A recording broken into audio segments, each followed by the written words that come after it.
नमस्कार, आप देख रहे हैं जन टीवी में प्रीति शर्मा आपके साथ। खबरों को विस्तार से भी जानेंगे, लेकिन शुरुआत करते हैं हेडलाइंस के साथ। सीएम धामी का हरिद्वार दौरा, बाढ़ और जल भराव, राहत और बचाव कार्यों की प्रगति की समीक्षा बैठक। बाढ़ से हुए नुकसान पर करेंगे विचार विमर्श, सुरक्षा के पुख्ता इंतजाम। उत्तराखंड में बारिश की स्थिति की लगातार समीक्षा कर रहे मंत्री धन सिंह रावत ने चमोली जिले को लेकर की चर्चा, टूटी सड़कों को दुरुस्त करने के दिए निर्देश।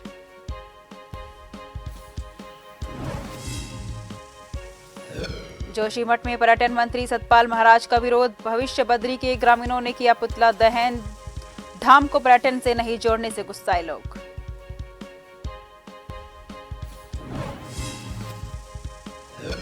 चमोली में नमामि गंगे ट्रीटमेंट प्लांट हादसा मामला, मौत पर सियासत जारी, बीजेपी ने कहा प्रभावित लोगों को की जा रही मदद, कांग्रेस ने कहा बीजेपी ने नहीं दिखाई मानवता। उत्तराखंड सचिवालय संघ के चुनाव 31 जुलाई को अधिसूचना की गई जारी, 25 से भरे जाएंगे नामांकन, 31 को ही जारी होंगे परिणाम।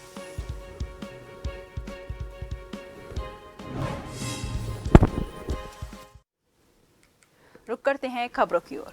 उत्तराखंड के पहाड़ी इलाकों में भारी बारिश होने से निचले इलाकों में गंगा का जलस्तर बढ़ गया है, जिस कारण हरिद्वार के लक्सर और खानपुर क्षेत्र में कई गांव बाढ़ से प्रभावित हुए हैं।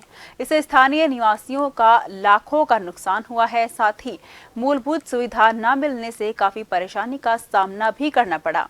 उत्तराखंड के मुख्यमंत्री पुष्कर सिंह धामी द्वारा बाढ़ प्रभावित क्षेत्रों का दौरा किया गया था। आज मुख्यमंत्री द्वारा हरिद्वार राज्य अतिथि गृह डाम कोठी में हरिद्वार जनपद में हुए जलभराव के संबंध में राहत और बचाव कार्य की प्रगति समीक्षा को लेकर विभागीय अधिकारियों के साथ बैठक कर दिशा निर्देश दिए। मुख्यमंत्री पुष्कर सिंह धामी का कहना है कि हरिद्वार जनपद में कई क्षेत्र बाढ़ से प्रभावित हुए हैं। उत्तराखंड के जिन क्षेत्रों में भारी बारिश होने से बाढ़ आई है, उनका आकलन कराने के बाद हमारे द्वारा आपदा क्षेत्र घोषित किया जाएगा और 3 महीने तक बिजली के बिल और बैंक की किश्तों की वसूली स्थगित की जाएगी।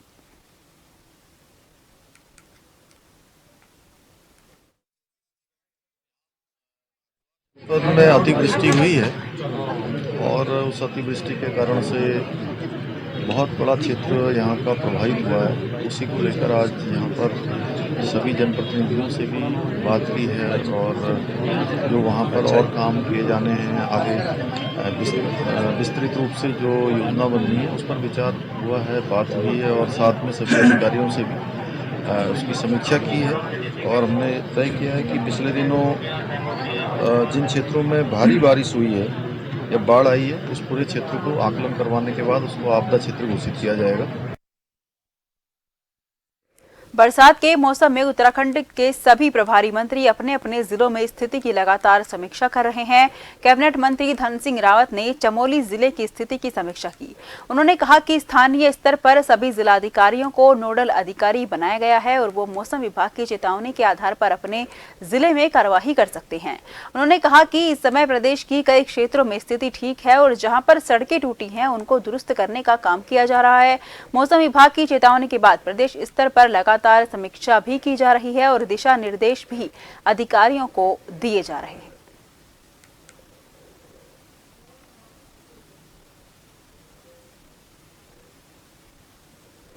बागेश्वर विधानसभा सीट के उपचुनाव की अभी तारीख का ऐलान नहीं हुआ है, लेकिन पार्टियां तैयारी में जुटी हैं। कांग्रेस इस सीट पर पूरे दमखम के साथ लड़ने की बात कह रही है। हालांकि प्रत्याशी को लेकर इस विषय पर पार्टी के कुछ नेता कुछ भी बोलने के लिए तैयार नहीं है, सिर्फ कयासबाजी है।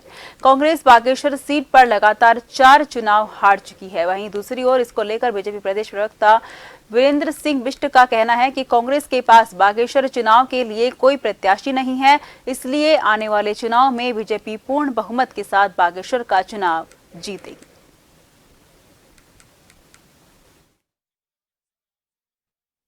इसकी फिक्र करने की जरूरत नहीं है। चुनाव होगा, रिजल्ट आएगा तो भाजपा को जो वहां पर उनकी हकीकत है वो पता लग जाएगी। कांग्रेस पार्टी बागेश्वर में बहुत मजबूत है, जमीनी स्तर पर भी मजबूत है और जनता के अंदर भी कांग्रेस के प्रति सकारात्मक रवैया है। निश्चित तौर पर बागेश्वर का उपचुनाव प्रचंड बहुमत के साथ कांग्रेस पार्टी जीतेगी। भारतीय जनता पार्टी उत्तराखंड राज्य में सशक्त है, मजबूत है संगठनात्मक रूप से सबसे बड़े दल के रूप में है। हमारे कार्यकर्ता, हमारे नेता, हमारे मंत्री, विधायक, सांसद लगातार जनता के बीच में संपर्क और संवाद करते हैं। प्रदेश सरकार के नेतृत्व में जो विकास कार्य हो रहे हैं, उन कार्यों को लाभार्थी लोगों तक पहुंचना, उनका सम्मान करना, केंद्र की योजनाओं का लाभ लोगों तक मिले, उस बात को सुनिश्चित करना, ये हमारा निरंतर चलने वाला काम है। बागेश्वर उपचुनाव निश्चित रूप से सामने है। चुनाव आयोग के द्वारा उसकी घोषणा की जानी है। हम संगठनात्मक रूप से मजबूत। हरेला पर्व के चलते चौरंगी खंड में 300 से ज्यादा वृक्षारोपण कार्यक्रम आयोजित किया गया। इस अवसर पर मुख्य कार्यक्रम में राष्ट्रीय स्वयंसेवक संघ के अध्यक्ष विनोद नोटियाल, सहखंड कार्यवाह विक्रम सिंह नेगी, लीला अग्रवाल और क्षेत्र के समस्त जनप्रतिनिधि गण, स्थानीय महिलाओं और युवा दलों ने उत्साहजनक भागीदारी कर 4 प्रकार के प्रजाति के पौधे रोपित किए। वहीं सहखंड कार्यवाह विक्रम सिंह नेगी का कहना है कि हम सभी मिलकर निरंतर चौरंगी खंड के चारों ओर पेड़ पौधे वृक्षारोपण कर जन जागरूकता कार्यक्रम अभियान चलाएंगे। इन महिलाओं की तरफ से अपने इस चौरंगी खंड के सभी स्वयं सेवकों के द्वारा 350 पौध आज लगाए गए, जिसमें बांज, बुरांस और देवदार, अखरोट, भिम्मल आदि आदि के पौधे यहाँ पे लगाए गए। और हमारा सौभाग्य है कि हमारे बीच में सभी अपने इस चौरंगी खंड के राष्ट्रीय स्वयंसेवक संघ के सभी कार्यकर्ता उपस्थित रहे। तो अपने लिए आप सब लोगों को तहे दिल से स्वागत, अभिनंदन, वंदन करते हैं। हमने जो हम ग्राम सभा लुधाड़ा हमने 350 डाल लाया, पर लाए ले हमने बढ़िया ढंग से ले ली। और क्या हमारा काम तो रोजा कोई रही, पर हमने 350 डाल ले लिया। पर बहुत बढ़िया दिन आज को जो हमने आज डाल लाया। पर्यटन को बढ़ावा न देने के चलते भविष्य बद्री के स्थानीय ग्रामीणों ने जोशीमठ के मुख्य चौराहे पर पर्यटन मंत्री सतपाल महाराज का पुतला दहन किया और उनके खिलाफ जमकर नारेबाजी की। वहीं भविष्य बद्री के स्थानीय ग्रामीणों का आरोप है कि भविष्य बद्री धाम को पर्यटन से नहीं जोड़ा गया, जबकि पर्यटन मंत्री सतपाल महाराज के भविष्य बद्री धाम में करीबन 60 नाली भूमि मौजूद है। वहीं स्थानीय ग्रामीणों के पास उतनी भूमि नहीं है, लेकिन आज तक पर्यटन के क्षेत्र में कुछ भी कार्य नहीं हुआ है। वहीं नाराज स्थानीय ग्रामीणों ने जमकर उनके खिलाफ नारेबाजी कर नाराजगी जताई है।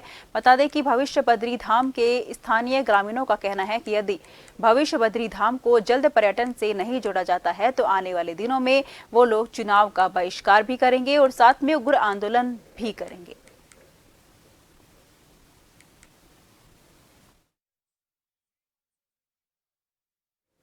मणिपुर में महिलाओं के साथ हुई क्रूरता को लेकर अब सियासत भी शुरू होने लगी है। दरअसल मामले को लेकर विपक्ष लगातार मोदी पर सरकार पर हमलावर है। वहीं देहरादून में कांग्रेस ने आज इस हादसे को लेकर पीएम मोदी और अमित शाह का पुतला दहन किया है। बीजेपी प्रदेश अध्यक्ष और बीजेपी प्रवक्ता ने भी इस हादसे की निंदा की और आरोपियों को फांसी की सजा देने की मांग की। बीजेपी प्रदेश अध्यक्ष महेंद्र भट्ट ने कहा कि जो विपक्षी पार्टियां इस हादसे का विरोध कर रही हैं, उनका वो समर्थन करते हैं और उन्हें सहयोग भी करते हैं, लेकिन साथ ही कांग्रेस के पुतला दहन पर बीजेपी ने सवाल भी खड़े किए। मणिपुर की घटना बहुत ही दुखद घटना है। नारी सम्मान के प्रति हमारे दल का अपना एक अलग पक्ष है और जो भी संगठन, राजनीतिक दल इस पीड़ा में आवाज उठा रहे, हम भी उनके साथ खड़े हैं। ये घटनाएं ना हो, इसके लिए प्रधानमंत्री जी ने इसे विशेष रूप से संज्ञान लिया है, गृह मंत्री ने संज्ञान लिया है। कुछ गिरफ्तारियां हुई हैं और कड़ी कठोरतम सजा। मैं तो आज वहाँ के मुख्यमंत्री का बयान पढ़ रहा था कि अगर मृत्यु दंड का भी प्रावधान हो तो ऐसी सजा ऐसे दुष्टों को देनी चाहिए। किस प्रकार की चुप्पी मोदी सरकार ने साधी हुई है, जरा ये भी बताने का कष्ट करे विपक्ष, क्योंकि मोदी सरकार ने कल खुद मोदी जी ने इस बात को कहा है कि उनका मन क्रोध से भरा हुआ है और बहुत ही ज़्यादा दुख उन्होंने व्यक्त किया है इस घटना पर। और सिर्फ मोदी जी नहीं, अपितु एक महिला होने के नाते और भारतीय जनता पार्टी की तरफ से मैं भी ये कहना चाहती हूँ कि हम सभी लोग पूरी तरीके से व्यथित है इस घटना को लेकर। लेकिन मैं ये कहना चाहती हूँ विपक्ष से कि बेटी बेटी में फ़र्क क्यों? जब अगस्त 2019 में पंजाब में एक महिला को निर्वस्त्र घुमाया गया था, तब इन लोगों की इस बौखलाहट कहाँ थी? जब अप्रैल 2022 में महाराष्ट्र में एक महिला को निर्वस्त्र घुमाया गया था, तब इनकी चुप्पी कहाँ गई थी? उत्तराखंड सचिवालय संघ के चुनाव 31 जुलाई को होने हैं, जिसकी अधिसूचना जारी कर दी गई है। बता दें कि जारी अधिसूचना के अनुसार मंगलवार 25 जुलाई को नामांकन पत्र भरे जाएंगे। इसी दिन नामांकन पत्रों की जांच भी की जाएगी। वहीं 26 जुलाई को नाम वापसी होगी। इसके साथ ही निकाय चुनाव लड़ने वाले प्रत्याशी 28 जुलाई को सचिवालय स्थित एटीएम चौक पर आम सभा को संबोधित कर सकते हैं। इन सारी प्रक्रियाओं के बाद सोमवार 31 जुलाई को सुबह 10 बजे से शाम 4 बजे तक मतदान होगा, जिसके बाद इसी दिन परिणाम भी घोषित किए जाएंगे। देखिए, 2 वार्षिक चुनाव सचिवालय संघ के फरवरी से ड्यू हैं और चूंकि बीच में निर्वाचन अधिकारी की व्यवस्था के कारण चुनाव 31 को होना निश्चित हुआ है। और जिस तरह से कर्मचारियों ने विगत कई वर्षों से अपनी ऊर्जा, अपना सहयोग, अपना समर्थन इस सचिवालय संघ को स्थापित करने में दिया है, मुझे लगता है कि उसी के अनुरूप सचिवालय सेवा के हमारे तमाम वो साथी पुराने अनुभवों का लाभ लेते हुए, पुराने हमारे संघर्षों का लाभ लेते हुए आगे एक मजबूत संगठन बनाएंगे और मजबूत कार्यकारिणी का गठन करेंगे। और मुझे उम्मीद है उन तमाम साथियों पे जिन्होंने मुझे यहाँ तक पहुँचाने का सहयोग दिया है और विश्वास दिया है। रुड़की की गंगनहर कोतवाली क्षेत्र में गांव कमेलपुर में 2 दिन पहले हुए पथराव मामले में एक पक्ष ने आज फिर प्रेस कॉन्फ्रेंस की, जिसमें दूसरे पक्ष द्वारा सोशल मीडिया पर अवैध हथियार लहराने और जान से मारने की धमकी देने के वीडियो मीडिया के सामने रखे। पीड़ित परिवार ने बताया कि यदि पुलिस ने जल्द ही आरोपियों पर कड़ी कार्रवाई नहीं की तो वो गांव से पलायन करने को मजबूर हो जाएंगे, क्योंकि दूसरे पक्ष की तरफ से सोशल मीडिया पर भी उन लोगों को जान से मारने की धमकी लगातार मिल रही है। हालांकि उनकी ओर से उन सब सबूतों को पुलिस को भी दे दिया गया है, पर अभी तक पुलिस की तरफ से आरोपियों के खिलाफ कोई बड़ा कदम नहीं उठाया गया है। भाई 2 दिन से जहाँ ना 2-3 दिन से इन लोगों ने जैसे मान लिया ये हमला हुआ और मस्जिद में हम नमाज पढ़ने के लिए जा रहे थे और इन लोगों ने जाना प्लानिंग के साथ जहाँ ये इस तरह का मामला किया। और सबसे बड़ा तो ये प्रमाण है कि कोतवाल साहब ने जी मौके बांध के देखा कि दरवाजे के सामने बजरी का ढेर लगा हुआ कि भाई ये किसका, अब उन्हीं का निकला और उन्होंने उठवाया भी। अब मैं अपने आप को जहाँ ना मतलब बिल्कुल कतई ये समझ रहा कि भाई पुलिस जहाँ ना मतलब यहाँ कोई इंतजाम किसी तरह का नहीं कर पा रही और ये लोग ऐसे ही खुले घूम रहे, फेसबुक पर वायरल हो रही इनकी मतलब सोशल मीडिया पर जो अवैध हथियार है वो सब जहाँ ना ये दिखा रहे, आमने सामने भी धमकी दी रही। तो जैसे ये नमाज़ पढ़ने के लिए निकले थे तो इन्होंने मौके पर देखा कि भाई माहौल इन लोगों का ख़राब है और उन लोगों ने इनका पीछा भी किया तो ये घर में आ गए। तो उसके बाद जब उन्होंने देखा तो कुछ मेहमान भी इनसे मिलने के लिए आए हुए थे उस टाइम पे, तो उसी बीच में जो है इन लोगों ने पथराव, गोली से, हथियारों से, पलकटी वगैरह सब लेके जितने भी ये कुनबे के लोग हैं सब चढ़ गए थे हमारे घर पे। तो हमें जान बचाना उस टाइम पे बहुत भारी हो गया था। तो हमने प्रशासन को कॉल करके उस टाइम पे मौके पे बुलाया। प्रशासन ने मौके का मुआयना किया और इन लोगों को जो है ना उसी टाइम पे बोला भी और उस टाइम पे 2 चेतक वाले भी यहाँ पे छोड़ के गए। खबरों का सिलसिला जारी रहेगा, फिलहाल लेते छोटा सा ब्रेक।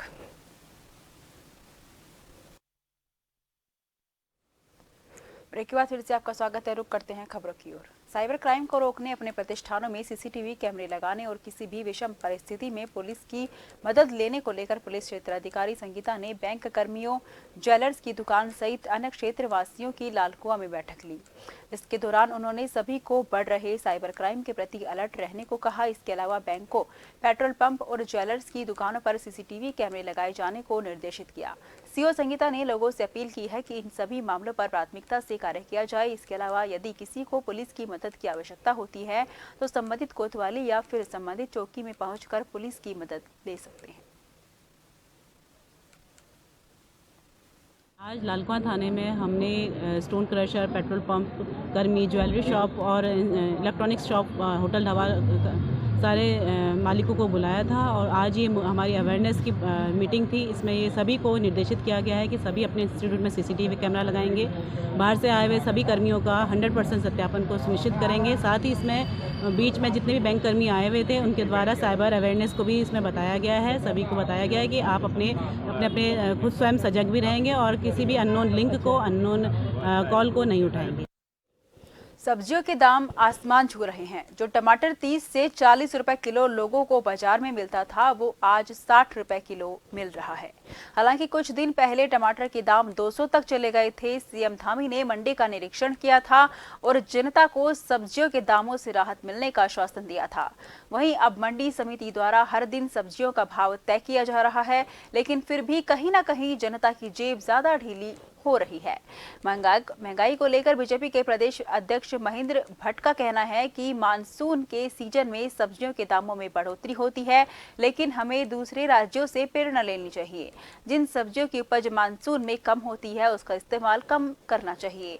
साथ ही प्रदेश अध्यक्ष ने कहा कि हमें इस दौरान किसानों का भी ध्यान रखना पड़ता है।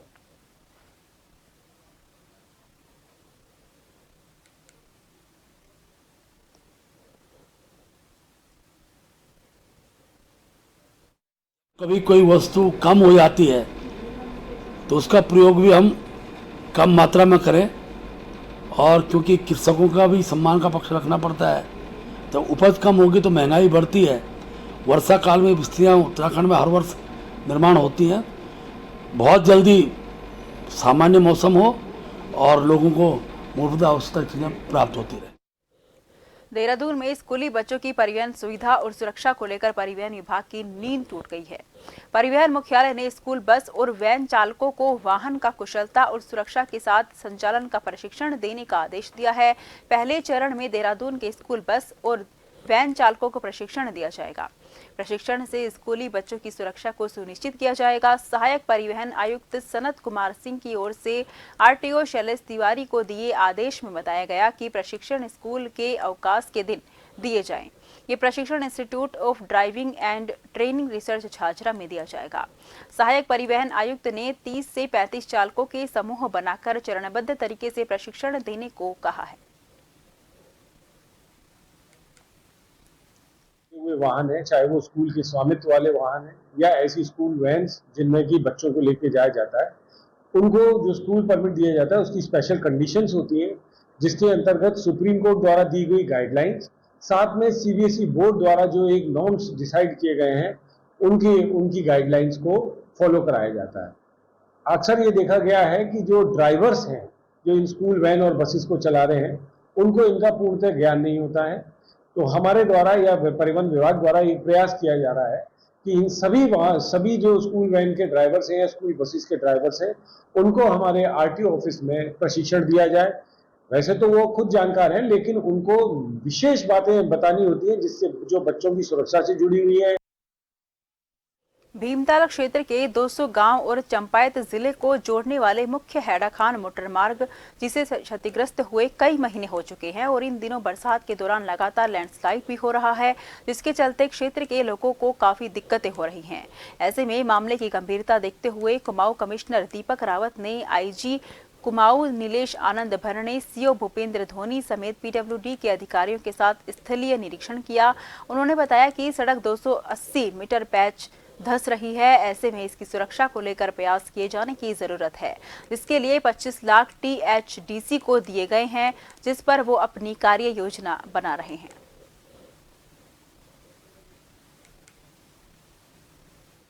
इम्पोर्टेंट रास्ता है और केवल हैडाखान तक नहीं, इसके आगे उखलकांडा और बहुत से लोग इनफैक्ट इसको चंपावत जाने के लिए भी यूज करते हैं और ईटा साहब भी जाना है तो भी इसको यूज करते हैं। काफी इंपॉर्टेंट रोड है।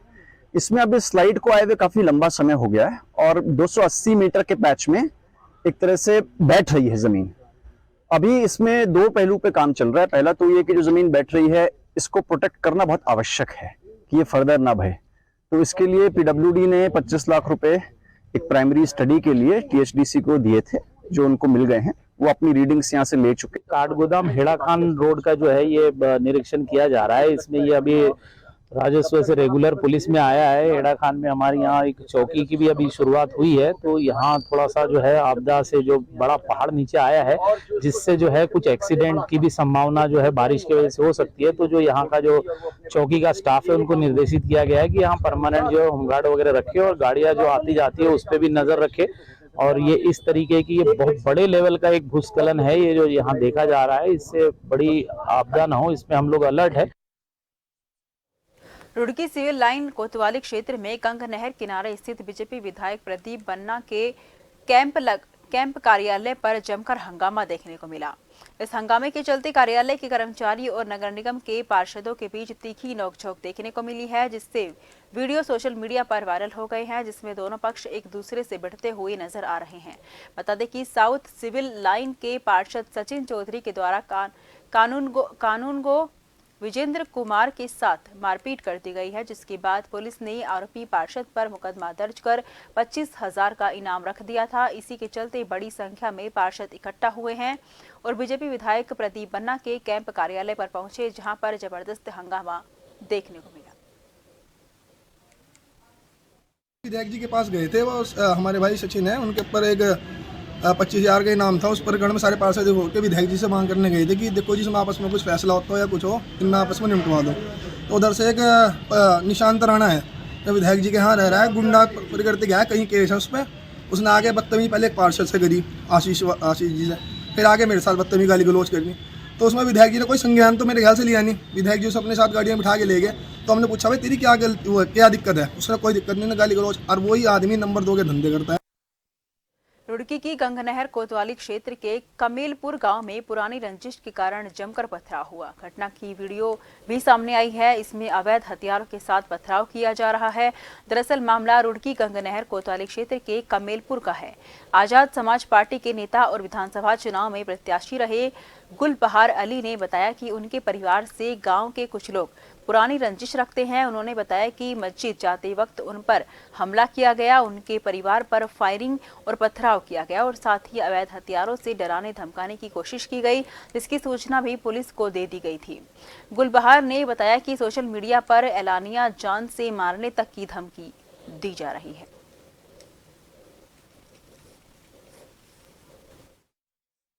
मेरे साथ जो घटनाएं पर घटना हो रही है, वो अपनी आवाज़ उठाने के लिए, क्योंकि 2 महीने पहले भी हमारे मकान पर चढ़ाई की गई थी और उसमें भी पथराव भी किया गया था। ये उसमें जबकि उसमें वीडियो में वायरल भी हुआ था, प्रूफ भी है उसका। अब किसी वजह से पुलिस व्यस्त होने की वजह से, जैसे मान लिया पुलिस भाई उसमें ये कावड़ यात्रा शुरू हुई, उसमें व्यस्त हुई, मतलब वो दोषी लोग बाहर ही घूम रहे। और उन्होंने फिर मैं हज पर 2 महीने बाद हज पर से आया था और मैं मस्जिद में नमाज़ पढ़ने के लिए जा रहा था। उन लोगों ने मुझ पर अचानक हमला किया। इस संबंध में विभिन्न सोशल मीडिया स्रोतों से और अन्य स्वतंत्र स्रोतों से भी, ग्रामीणों की ओर से भी अलग अलग तरह की जानकारियां सामने लाई जा रही हैं। इंस्पेक्टर गंगनहर को इस संबंध में पूरी घटना की विस्तृत जानकारी लेकर सभी संबंधित के विरुद्ध जिन लोगों ने भी पथराव किया है या फायरिंग की है।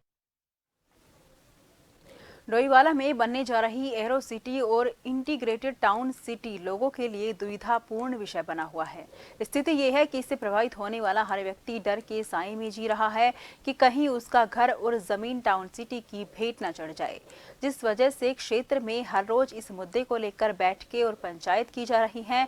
एक बड़ी महापंचायत का आयोजन किसान और क्षेत्रवासियों द्वारा किया गया, जिसमें प्रभावित होने वाले लोगों की मांग है कि जिस प्रकार से अखबारों और सोशल मीडिया के माध्यम से उन्हें विस्थापन और भूमि अधिग्रहण की सूचना मिल रही है, उसमें कितनी हकीकत है, सही है या फिर गलत है, इसकी जानकारी सरकार के किसी जिम्मेदार व्यक्ति द्वारा दी जाए, जिससे कि क्षेत्र की बड़ी आबादी भ्रम से निकल सके। पंचायत में बीजेपी और कांग्रेस के तमाम नेताओं के साथ कांग्रेस के वरिष्ठ नेता और पूर्व नेता प्रतिपक्ष हरक सिंह रावत, पूर्व कांग्रेस विधायक हीरा सिंह बिष्ट ने भी पंचायत में शिरकत की और केंद्र की प्रशस्ति योजना से लोगों को अवगत कराने की मांग रखी।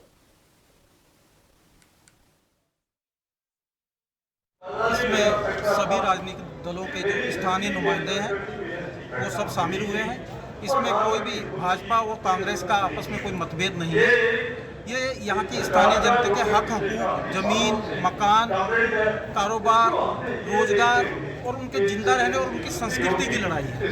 लोगों का आशंका है कि जिस तरह से अखबारों और तमाम समाचार पत्रों और सोशल मीडिया पे जो चर्चाएं चल रही हैं कि यहाँ पर भूमि का अधिग्रहण किया जाएगा, उसके संबंध में अभी तक इतना आंदोलन की शुरुआत होने के पश्चात भी सरकार की तरफ से कोई वक्तव्य नहीं आया है। फिलहाल के लिए मुझे दीजिए इजाजत। देश भर की तमाम खबरों के लिए आप लगातार देखते रहिए जन टीवी, क्योंकि हम हैं जन जन की आवाज।